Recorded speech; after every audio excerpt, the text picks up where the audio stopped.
আমরা আলাদা মিছিল করেছি, যে কারণে ওই দিন আমরা মিছিলে যাইনি, আজ প্রমাণিত সেই সিদ্ধান্ত সঠিক ছিল। আক্রমণ করে কুণাল ঘোষ ঠিক কি বলেছেন শুনুন। ধরনের কোনো ঘটনার তীব্র নিন্দা করছি, এটা হতে পারে না কখনো। যে কজেই মিছিল ডেকে থাক, যারাই ডেকে থাক, হয়তো আমরা সেখানে নেই, আমরা হয়তো আলাদা মিছিল করছি, কোনো না কোনো কারণে তো আমরা আলাদা মিছিল করেছি। এবার দেখা যাচ্ছে সেই কারণগুলো ঠিকঠাক কারণ। আমরা যে কারণে যে মিছিলটায় আমরা যাইনি, আমরা আলাদা করেছি, আজকে প্রমাণিত হচ্ছে যে আমাদের নেত্রীর সিদ্ধান্তটা সঠিক ছিল। আমাদের নেত্রীর সঙ্গে সরাসরি দিল্লির যারা আন্দোলন করছেন, এবং গতকালও আন্দোলনের নৈতিক জয়ের পর দিল্লির আন্দোলনের আসল নেতা কিন্তু ধন্যবাদটা বাংলা থেকে মমতা বন্দ্যোপাধ্যায়কেই দিয়েছেন ফোনে, কিন্তু তার জন্য আমরা কোনো বিশৃঙ্খলা সৃষ্টিকারী কাজ করতে চাইনি। যারা মিছিল ডেকেছিলেন সেখানে গিয়ে কি করে এই বাহিনী ভিড়ল, এখন ভালো তৃণমূলে যারা গেছেন তারা হয়তো ভাবছেন আরও ভালো হবেন, হাতে এইসব নিয়ে ঘুরলে আরও ভালো।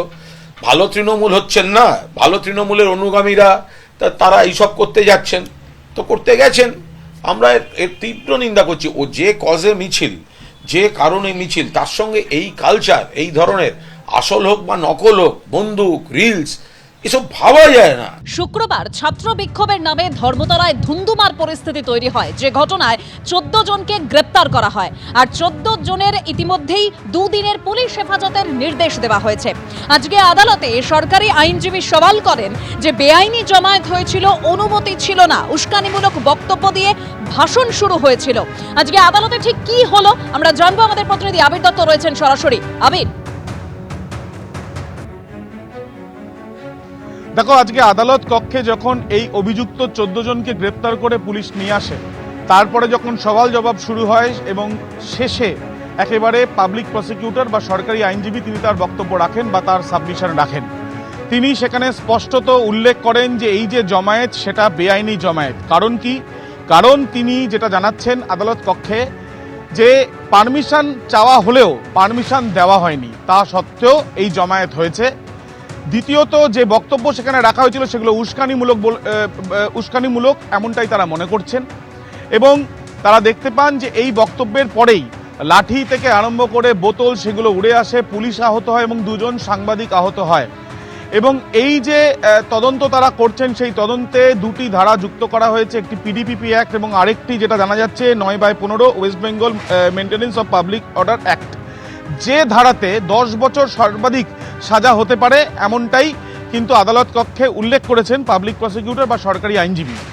এই পরিপ্রেক্ষিতে তার এটাও বক্তব্য 8 তারিখ পর্যন্ত এই 14 জনের পুলিশ হেফাজতের নির্দেশ দেওয়া হোক, সেই আবেদনই তারা করছেন।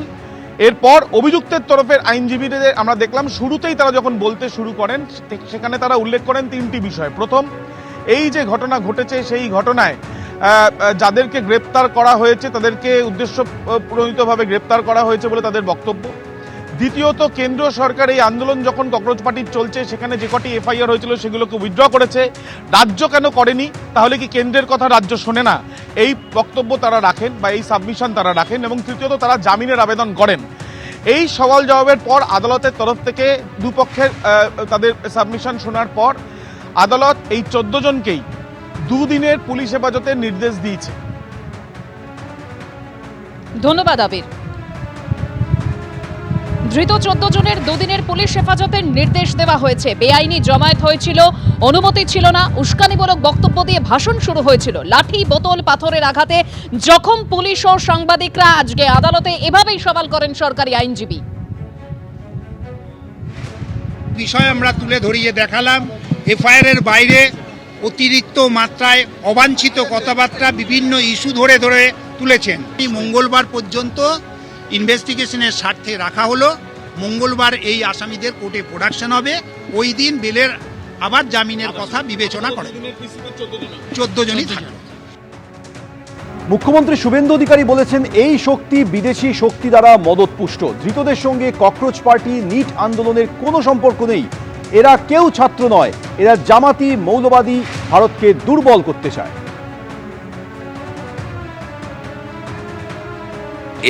এই শক্তিটা কমপ্লিটলি বিদেশি শক্তিদের দ্বারা মদতপুষ্ট হতে পারে, তদন্তকারীরা বলতে পারবেন। কিন্তু যেভাবে সংবাদ মাধ্যমের কর্মীদেরকে মেরেছে, রক্তপাত করেছে এবং প্রাণঘাতীর চেষ্টা করেছে, তার বিরুদ্ধে ব্যবস্থা 7টা মামলা হয়েছে। সব মামলা কিন্তু রিপোর্টাররা করেছেন। গ্রেপ্তার হয়েছে 14 জন, যাদের ভিডিওতে দেখা গেছে তারা গ্রেপ্তার হয়েছে। এদের সঙ্গে ককরোচ পার্টি নিট আন্দোলনের কোনো সম্পর্ক নেই। এরা কেউ ছাত্র নয়, এরা কমপ্লিটলি জামাতি, মৌলবাদী এবং ভারতবর্ষকে দুর্বল করতে চায়, অশান্তি করতে চায়। আর গত 10 সপ্তাহব্যাপী যে বিজেপি রাষ্ট্রবাদী সরকার চলছে, তারা যে সিদ্ধান্তগুলো আইন কার্যকর করার ক্ষেত্রে নিয়েছে, সেই যন্ত্রণা থেকে এই অসভ্যতামিটা এরা করছে। এই খারিজি মাদ্রাসা তার রেজিস্ট্রেশন নিয়ে তদন্ত হচ্ছে, এদের রাগ আছে। অবৈধ ওবিসি সার্টিফিকেট পেয়েছিল, হাইকোর্ট বাতিল করেছিল, আমরা কার্যকর করেছি, রাগ আছে। 1950 সালের পশু হত্যা আইন কার্যকর হয়েছে, রাগ আছে। আপনার আমাদের সাউন্ড পলিউশন নিয়ে আমরা কিছু বিধি নিয়েছি, এদের রাগ আছে। এই লোকেরা এইসব করতে এখানে এসেছে। প্রধানমন্ত্রীর ছবিতে লাথি মারা, মুখ্যমন্ত্রীর ছবিতে লাথি মারা, প্রধানমন্ত্রীকে ব্যক্তিগতভাবে যে ছবি মানে চোখে দেখা যায় না, এটা আন্দোলন নাকি? এবিপি আনন্দ, এগিয়ে থাকে, এগিয়ে রাখে।